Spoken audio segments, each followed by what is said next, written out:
tinha uma audiência muito maior do que tem hoje. E Sim, eles foram sim, detectados pela distribuição, pelos algoritmos. exato. Eu encontrei o pessoal da RT uma vez num evento dos BRICS, e a Sim. grande preocupação deles era essa questão da zumbificação promovida pelas chamadas Big Techs. E aí depois eu vi quando a RT foi quase expulsa da Inglaterra. Foi quase expulsa da Inglaterra. Quase... Tem um outro exemplo que é importante para vocês. A Sputnik, que eu conheci bem. Eu era colunista da Sputnik durante 3 anos. Até que o Asia Times me forçou a sair, porque o meu contrato era de exclusividade, uma besteira. A última vez que eu encontrei com a diretora da Sputnik em Moscou, ela me falou que o boicote da Google contra a Sputnik era um negócio tão brutal que você era incapaz, você fazia qualquer search do Google, não saía absolutamente nada da Sputnik. Só talvez na resposta 1.500.000 lá longe. Né? Mas, por exemplo, você via as primeiras 30 ou 40 páginas, mesmo os assuntos principais da Sputnik e as colunas que davam mais audiência na Sputnik, as notícias, não saía nada. O boicote da Google foi praticamente total. E continua. Continua. Ô, Pepe, mas Diga. a parte, essa questão midiática, vamos lá, o que está objetivamente acontecendo na Ucrânia, né? Oh, my God. E Bom, aí, assim, quer dizer, os russos vão ocupar a Ucrânia, o que vai Não, acontecer? não, não, não. Esse é o problema, porque só existe uma narrativa no Ocidente inteiro, o que a gente estava conversando há alguns minutos atrás. É a narrativa que sai do Deep State americano, passa pelas grandes cadeias americanas, passa pelo Washington Post e New York Times, e isso é copiado no mundo inteiro. E é veiculado pela Reuters e pela AP. É o que você está em Dhaka, no Bangladesh, você compra um jornal, você vai ler sobre Rússia e Ucrânia, a matéria que está lá, a matéria da Reuters ou da AP, é o ponto de vista do Deep State americano. O problema dos russos é que eles contam a versão deles apenas na mídia deles. TASS, os jornais russos, que alguns têm tradução em inglês, alguns não, na RT e na Sputnik.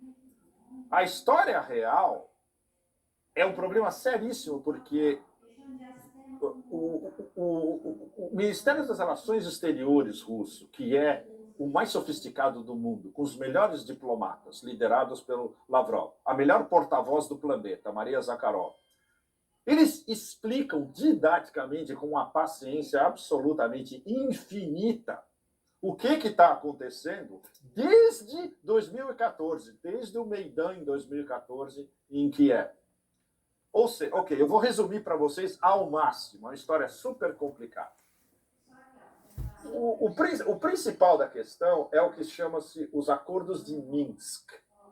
Os Acordos de Minsk foram estabelecidos em 2015. O que Minsk estabelece? Que Kiev vai ter que conversar com as duas repúblicas populares separatistas de Donetsk e Lugansk. E eles vão ter que chegar a um acordo intra-ucraniano, ou seja, sem interferência dos russos e sem interferência dos europeus, e muito menos dos americanos, como vai ser a nova partilha de poder dentro da Ucrânia, dando uma autonomia bastante sólida para as duas repúblicas populares. Mas a Ucrânia permaneceria nessas condições indivisível, ou seja, a Ucrânia como a conhecemos no momento.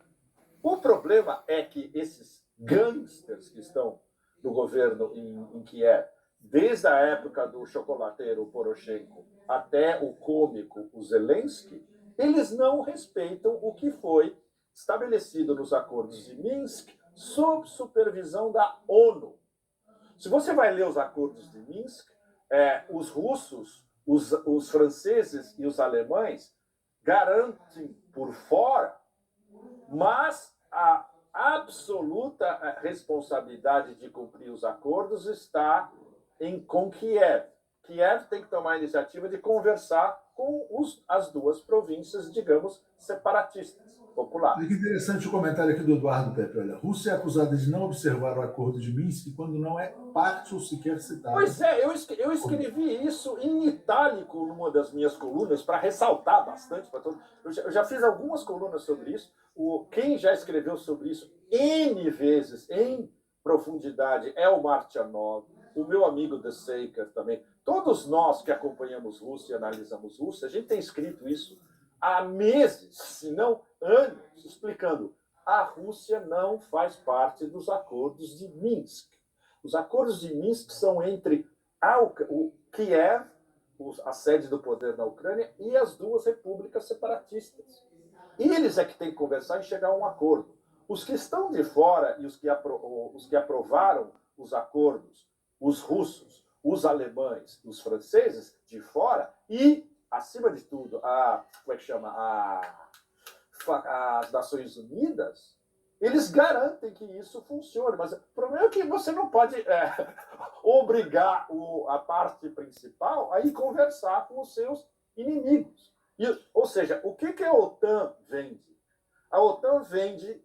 Primeiro, eles vendem uma mentira de que a Rússia está infringindo os acordos de Minsk. O que é um absurdo completo, porque a Rússia nem é denominada nos acordos de Minsk. Número 2, que a Rússia vai querer invadir a Ucrânia.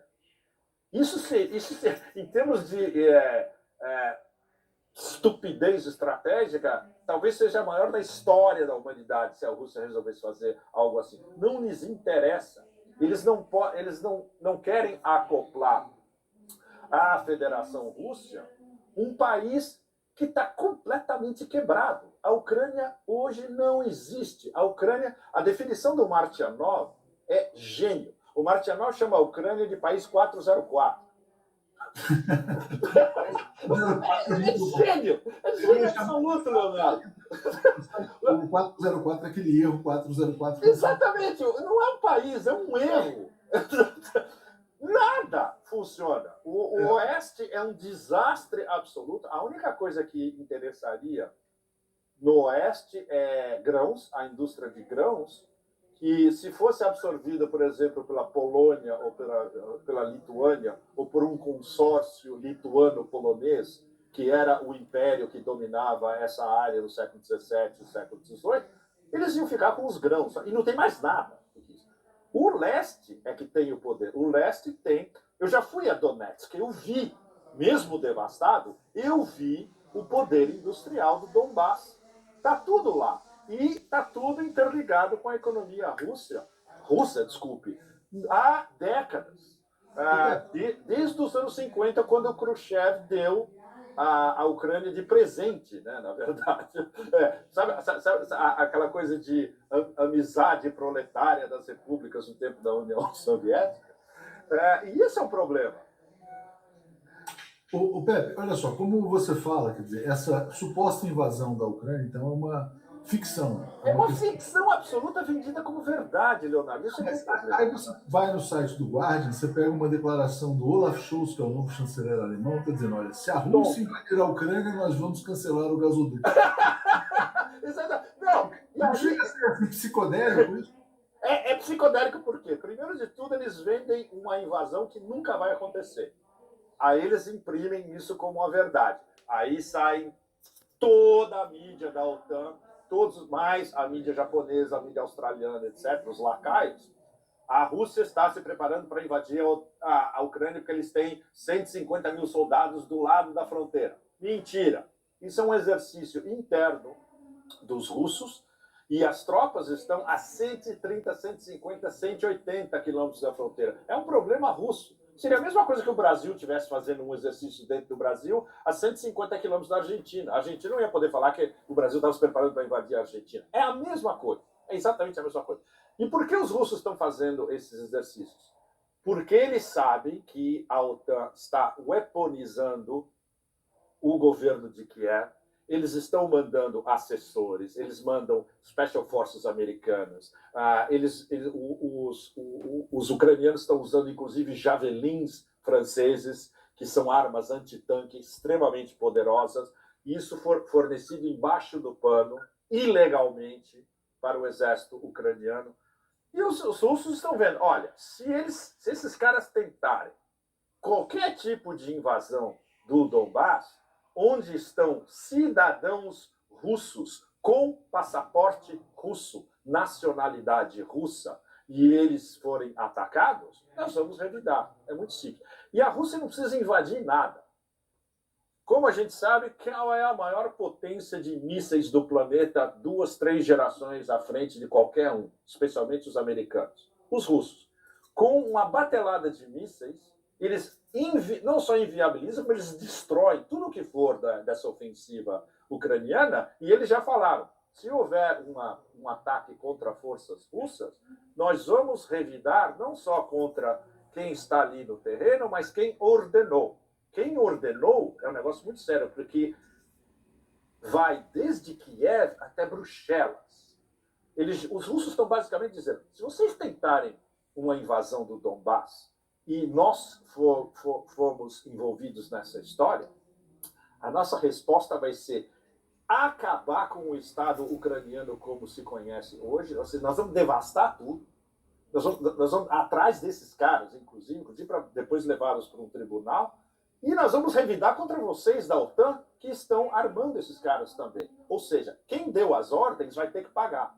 E é isso que esses palhaços da OTAN ainda não entenderam. Stoltenberg, o secretário-geral, esse pobre, coitado, advogadinho de quinta categoria Scholz, que agora é chanceler alemão, a absolutamente tonta Annalena Green, ministro das Relações, posando de ministro das Relações Exteriores, inaugurando uma versão woke, demente, O Pepe, pelo que você fala... incompetência com agressividade. Deixa eu só terminar isso, porque tem um exemplo ótimo para dar para vocês. Essa tonta telefonou para o Lavrov. Ela pediu para o Ministério das Relações Exteriores alemão ligar para o Ministério das Relações Exteriores russo. E ela queria falar com o Lavrov. O Lavrov atendeu. Ela falou um monte de besteira. O que o Lavrov teve que fazer com aquela paciência de monge taoísta dele? Ele teve que explicar para ela o que era o acordo de Minsk. Olha que loucura. Ela não sabia, ela não tinha ideia. Explicar que a Rússia não faz parte do acordo de Minsk. Explicar que Kiev tem que aplicar o acordo de Minsk para se ter uma solução pacífica na Ucrânia. E explicou também que, olha, se a OTAN tentar qualquer coisa absurda contra nós, vocês sabem qual vai ser a resposta, porque a gente já... O presidente Putin já disse, eu já disse, o Shoigu, ministro da Defesa, já disse, o Patrushev, o assessor de segurança nacional, já disse, todo mundo já disse. E os alemães e os caras da OTAN ainda não entenderam. Então, para vocês terem uma ideia do tipo de rebaixamento profissional que o melhor diplomata do planeta tem que aguentar para explicar para uma tonta um negócio que ela deveria saber. O Pepe, eu te perguntar exatamente nessa linha.